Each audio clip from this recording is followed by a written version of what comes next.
that nuclear fusion can start up again, which will cause it to expand again. This time though, instead of just forming helium, the nuclear fusion will form heavier elements, including all the elements up to iron on the periodic table. Exactly how much depends on how big the initial star was. If it was a small to medium star, like our Sun, then it will form a red giant. But if it was a really big star, then it would form a red supergiant. Each of these stars with a big cloud of dust and gas, which we call a nebula. Over time, the attractive force of gravity pulls the dust and gas together to form stars with a big cloud of dust and gas, which we call a nebula. Over time, the attractive force of gravity pulls the dust and gas together to form a structure called a protostar. And as more and more particles collide and join the protostar, it gets bigger and bigger. And so its force of gravity gets even stronger, which allows it to attract ever more dust and gas. The gravity also squeezes the protostar itself, making it more and more dense. This means that the particles inside it collide with each other more often, which in turn raises the temperature of the protostar. Then, when the temperature and pressure get high enough, hydrogen nuclei start to fuse together to form helium nuclei, in a process called nuclear fusion.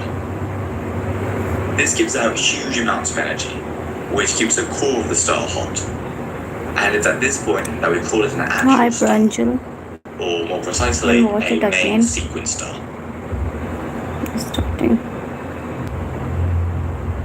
Stars with a big cloud of dust and gas, which we call a nebula. Over time, the attractive force of gravity pulls the dust and gas together to form a structure called a protostar. And as more and more particles collide and join the protostar, it gets bigger and bigger. And so its force of gravity gets even stronger, which allows it to attract ever more dust and gas. The gravity also squeezes the protostar itself, making it more and more dense. This means that the particles inside it collide with each other more often, which in turn raises the temperature of the protostar. Then, when the temperature and pressure get high enough, hydrogen nuclei start to fuse together to form helium nuclei, in a process called nuclear fusion. This gives out huge amounts of energy, which keeps the core of the star hot. And it's at this point that we call it an actual star, or more precisely, a main sequence star.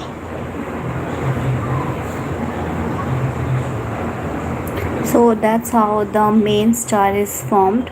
So first we see there is a nebula. Nebula means the cloud of gases, primarily hydrogen gases, and the nebula gravitational pull is happening. It's pulling all the gas and dust within itself.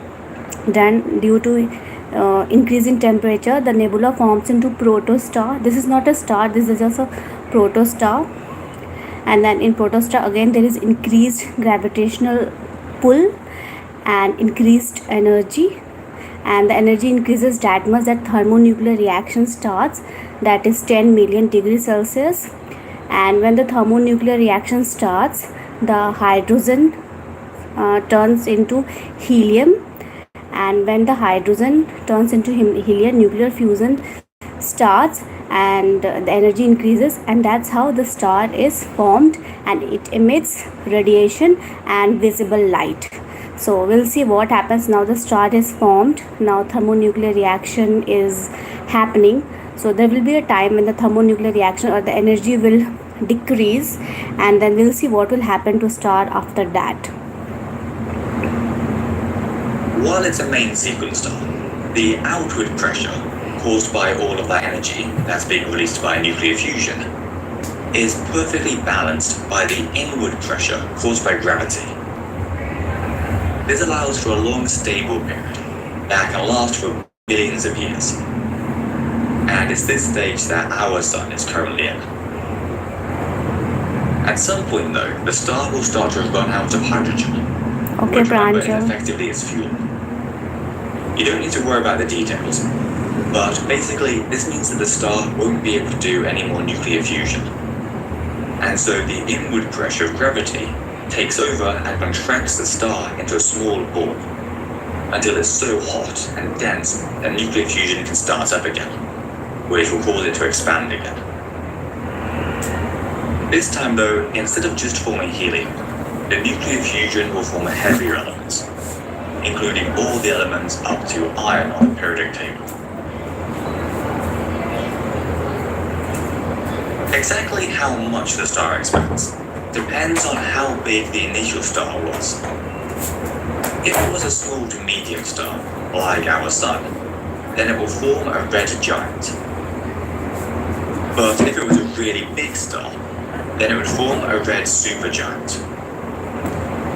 Each of these two types complete the rest of their life cycles. I'll make you understand what's happening So, we're after going the to take a look formation at of the red star. giant Now first, you just and imagine we'll there come is back to the a red star supergiant. formed.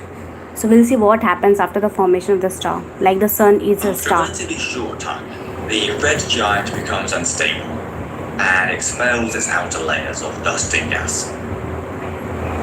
This leaves behind a hot, dense, solid core, which doesn't do any nuclear fusion. We call this a white dwarf because it gives off lots of light, so it appears white, and is relatively small. Over time, the white dwarf gets cooler and darker as it emits all of its energy, until finally it transitions to a black dwarf, because it no longer has enough energy to emit light, and so appears dark. Now, if we whisk back to the two options for our main sequence star, the other possibility for the really big stars was to turn into a red supergiant. So let's now look at these.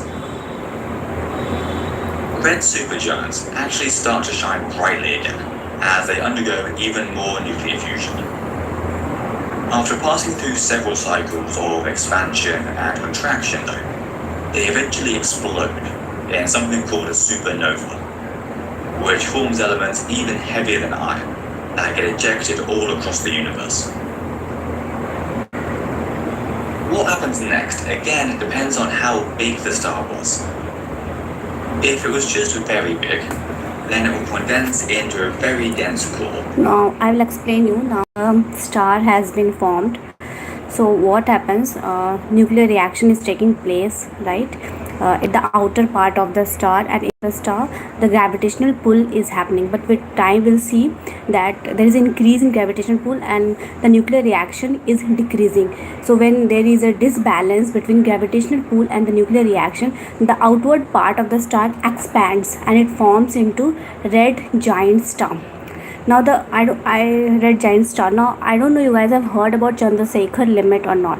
Chandrasekhar was a scientist who gave the theory that what will happen after the star forms a red giant star. And I will take you to black hole. Okay, see how the star will form into black hole.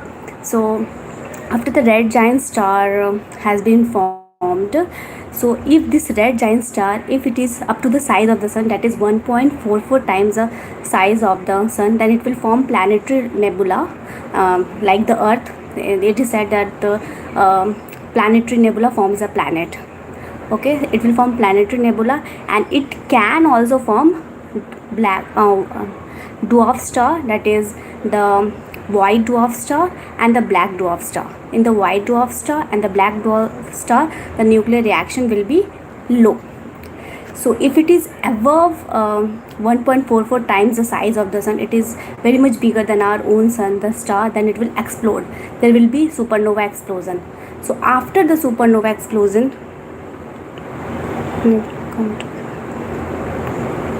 yes, so I'm telling you, after the supernova explosion, what will happen? If it is 4 times the size of the sun, then it will form into neutron star or the pulsar star. Neutron is related to black hole also, or it will form the magnetar star. Pulsar star, it has a high rate of rotation, and magnetars have a slow rate of rotation. So but if it is bigger than after supernova explosion, if it is bigger than the 3 times the size of the sun, then it will explode and form a black hole.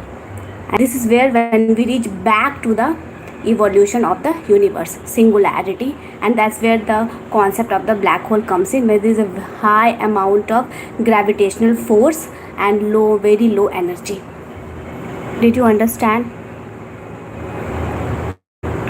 In short, and form stars. Yeah, it's not only about the formation of star, it's also about how how black hole is formed, and how we go back to the origin of the universe from where we had started. The Big Bang Theory, it's all connected.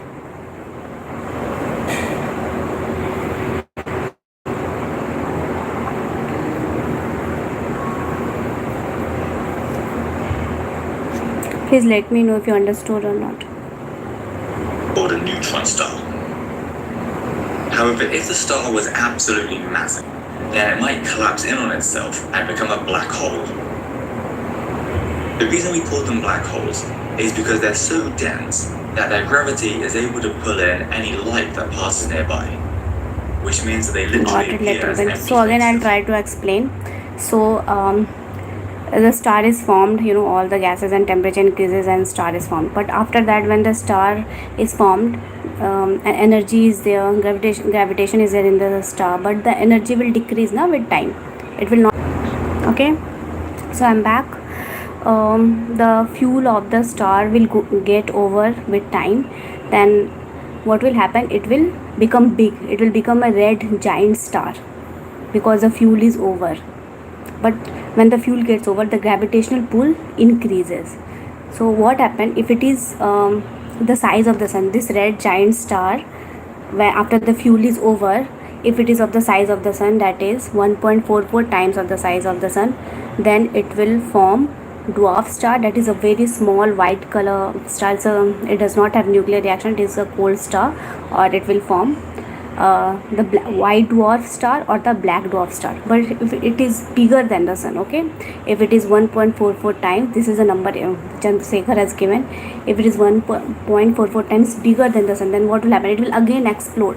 Supernova explosion will happen. But after supernova explosion, again, if this star is 4 times the size of the sun, that is 4 times the number that Chandrasekhar has given, then it will form neutron star, pulsar star. This is related to black hole. Now it's in the process of formation of the black hole, you can understand in this way. And if it is bigger than the 4 times of the size of the sun, then it will explode and form black hole. This is where the origin of the universe happened, the Big Bang Theory. And black hole, there will be very high gravitational force and very less energy, no energy only, and that's where the concept of black hole comes in. That is, we go back to the origin of the universe, the Big Bang Theory, where even the light cannot, it has so much of gravitation that even the light cannot pass through it, come out of it. I don't know you guys got it or not.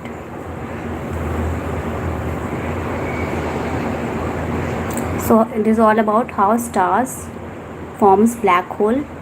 It forms pulsar star, different types of star. That is all related to the concept of black hole, which is a buzz.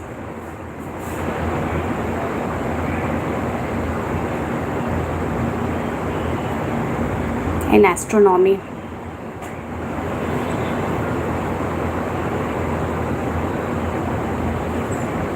Here, short clumps of dust and gases in nebula, but not only dust and gases has to come, there has to be increased gravitational pull and increased nuclear reaction, and the temperature has to be increased by 10 million degrees Celsius, that is thermonuclear reaction, and hydrogen has to form into helium. This is when the hydrogen will form into helium, and then the stars will be formed.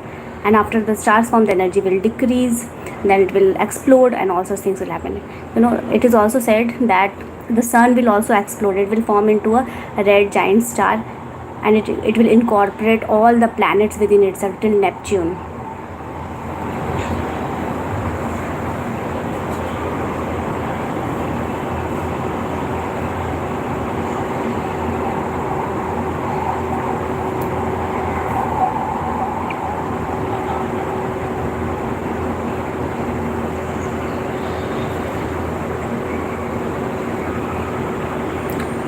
Guys, let me know if you got it or not.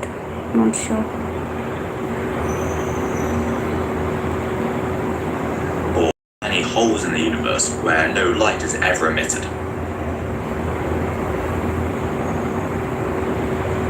So to quickly recap everything, stars initially form from clouds of dust and gas, slowly come together under the attractive force of gravity to form a protostar.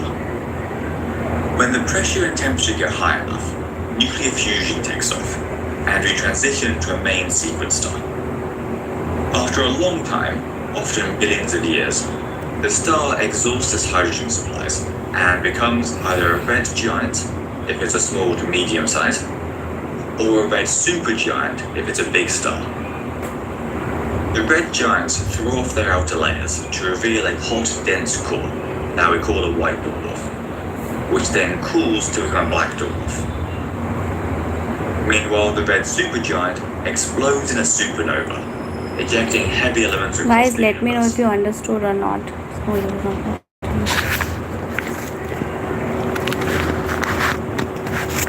Okay, I'm taking a break of half an hour. I'll join again.